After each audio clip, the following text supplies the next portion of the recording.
Salut à tous, c'est Hardware Manceur.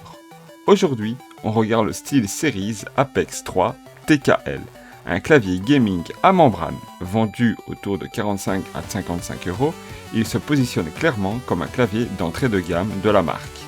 Petit point important tout de suite pour éviter la confusion, ce n'est pas un clavier mécanique.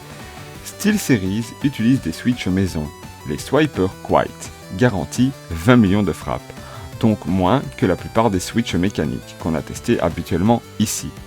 Mais on va voir si à ce prix-là c'est un vrai défaut ou pas. Format TKL, 10 keyless, donc sans pavé numérique, ce qui comme d'habitude dégage de la place pour vos mouvements de souris et améliore l'ergonomie en jeu. C'est le format préféré des joueurs compétitifs et SteelSeries le sait très bien, puisque c'est l'argument numéro 1 du marketing. Autre point à creuser, la certification IP32, donc résistant à l'eau et à la poussière. Sur un clavier à ce prix, c'est plutôt rare et ça mérite qu'on s'y attarde. On va tester tout sans filtre, sans partenariat comme toujours ici. Frappe, latence, in-game feel, durabilité annoncée versus réalité. C'est parti!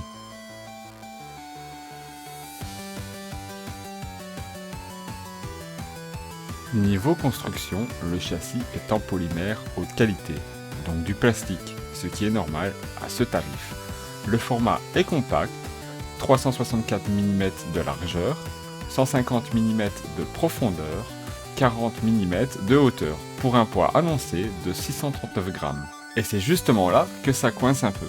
639 grammes pour un TKL, c'est léger, trop léger. En session de jeu intensive avec des mouvements rapides et un appui nerveux, le clavier a tendance à légèrement se déplacer sur le bureau. Il y a bien deux pieds rétractables recouverts de caoutchouc pour l'angle de frappe, mais ça ne suffit pas à compenser le manque de poids global. Sur un clavier pensé pour le compétitif, c'est un vrai point faible. Côté éclairage, on a 8 zones RGB indépendantes. 16,8 millions de couleurs, synchronisables avec d'autres périphériques SteelSeries via le logiciel SteelSeries GG. Niveau câble, il est non amovible, donc soudé au clavier, pas de connecteur détachable. Par contre, SteelSeries a prévu 3 canaux de routage sous le châssis, pour organiser la sortie du câble et garder un bureau propre. C'est un bon point pratique, même si l'absence de câble détachable reste dommageable sur un clavier gaming en 2026. Et pour finir sur la construction, la certification IP32, résistant à l'eau et à la poussière. C'était d'ailleurs l'argument marketing principal au lancement. Premier clavier TKL waterproof du marché à l'époque. On ne va pas noyer le clavier pour vous, mais ça reste un plus pour la durabilité au quotidien. Bref, construction correcte pour le prix, RGB complet, bonne gestion du câble, mais un poids qui plombe un peu l'expérience en jeu intensif. On garde ça en tête pour le test de frappe. Première fonctionnalité est clairement l'argument marketing numéro 1, la résistance IP32, à l'eau et à la poussière. Au lancement, SteelSeries le présentait comme le premier clavier TKL Gaming waterproof du marché. Concrètement, ça veut dire qu'un verre versé ou une session de jeu arrosée ne va pas cramer votre clavier. Plusieurs testeurs l'ont vérifié en conditions réelles. Versement d'eau directe sur le clavier en fonctionnement. Essuyage rapide et le clavier repart normalement. Deuxième fonctionnalité, les contrôles multimédia dédiés. Une molette de volume cliquable en métal, plus des touches dédiées pour la lecture, avance, retour et luminosité. Rien de révolutionnaire, mais sur un clavier d'entrée de gamme, c'est un vrai plus pratique. Pas besoin de combo clavier logiciel tierce pour gérer le son en jeu. Troisième fonctionnalité, l'anti-ghosting Gaming Guard sur les touches les plus utilisées en jeu. Combiné au N-Keys Rollover, jusqu'à 24 touches reconnues simultanément selon la fiche technique. En clair, peu importe combien de touches vous enfoncez dans le feu de l'action, aucune ne se bloque ni ne se perd. C'est le genre de fonctionnalité invisible tant que ça marche, mais qui est critique dès que ça ne marche plus. 3 fonctionnalités solides pour un clavier à ce prix. Mais aucune d'entre elles ne rattrape le point qu'on a soulevé sur le poids. On garde ça pour la conclusion. Passons aux performances, là où on sépare le marketing du réel. Premier point, le feeling de frappe. Les switches Whisper Quiet sont à dôme en caoutchouc, pas mécanique, donc pas de ressort classique. Plusieurs testeurs note une course initiale assez raide qui demande plus de force que sur un switch mécanique standard. Résultat, une frappe qui peut sembler légèrement fatigante sur les longues sessions et potentiellement un poil plus lent que sur un clavier mécanique équivalent. C'est un point qu'il faudra qu'on teste nous-mêmes en usage prolongé pour le confirmer. Deuxième point, la performance en jeu pur. Malgré la nature en membrane, le retour d'expérience générale est positif. Le clavier répond bien en usage intensif, sans latence perceptible dans l'input.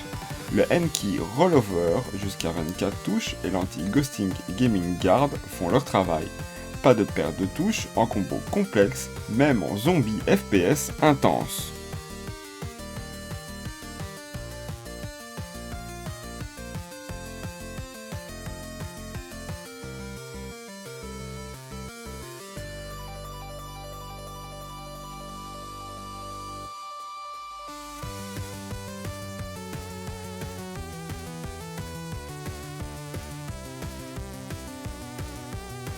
Passons au point fort. 5 avantages qui justifient qu'on en parle aujourd'hui.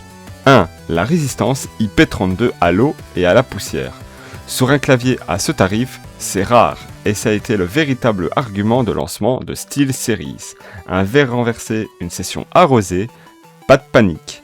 2. Le rapport qualité-prix. Autour de 45 à 55 € au lancement. On a un clavier complet, RGB, touche multimédia, anti-ghosting, résistant à l'eau, c'est un ticket d'entrée accessible pour quelqu'un qui veut un vrai clavier gaming sans casser sa tirelire. 3. Le contrôle multimédia dédié.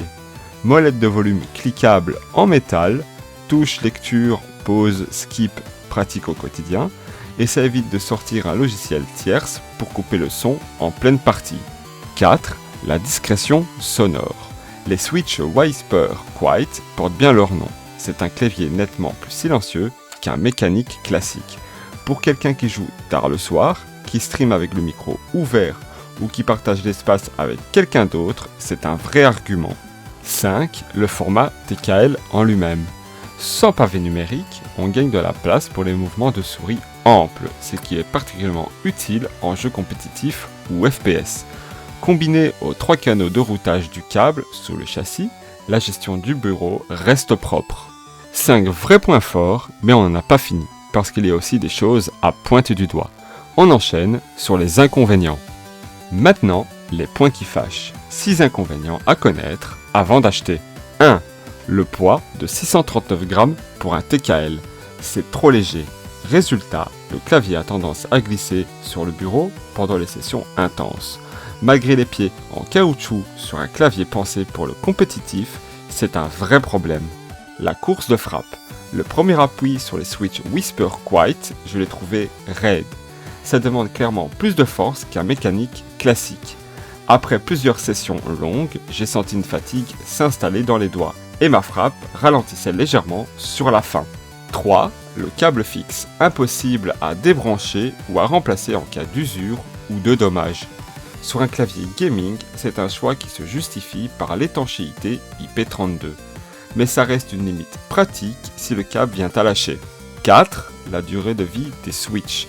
20 millions de frappes garanties, ce qui est nettement inférieur aux Switch mécaniques haut de gamme qu'on teste habituellement sur la chaîne. Suffisant pour un usage normal, mais à garder en tête si vous êtes un gros joueur compétitif. 5. L'absence de repose-poignet, contrairement à l'Apex 3 standard, qui inclut un repose-poignet magnétique dans la boîte, la version TKL n'en fournit aucun, ni dans le carton, ni même en accessoire compatible chez SteelSeries. Ce n'est pas rédhibitoire pour du gaming pur, mais ça se ressent en session bureautique ou en stream longue durée. 5 inconvénients, dont certains vraiment gênants pour un usage compétitif. Le poids et la course de frappe en tête. On passe à la conclusion et au verdict final. Alors, le SteelSeries Apex 3 TKL, c'est quoi le verdict? Pour un clavier à membrane vendu autour de 45 à 55 € au lancement, c'est un produit honnête. La résistance IP32, le contrôle multimédia, le silence de frappe et le format TKL en font un très bon choix pour quelqu'un qui débute ou qui joue le soir sans réveiller tout l'appart, ou qui cherchent simplement un clavier fiable sans se ruiner. Mais soyons clairs, si vous visez le compétitif sérieux, le poids et la course de frappe raide vont vous freiner. Ce n'est pas un clavier taillé pour l'e-sport pointu, et ce n'est de toute façon pas ce que SteelSeries cherche à faire à ce tarif. Donc, pour qui ce clavier a du sens? Les joueurs occasionnels à intermédiaires, les streamers qui veulent de la discrétion sonore ou un premier clavier gaming pour quelqu'un qui ne veut pas mettre 150 € dans un clavier mécanique tout de suite. Pour du compétitif pointu ou un usage intensif quotidien pro, regardez plutôt du côté gamme supérieure de SteelSeries ou un clavier mécanique équivalent.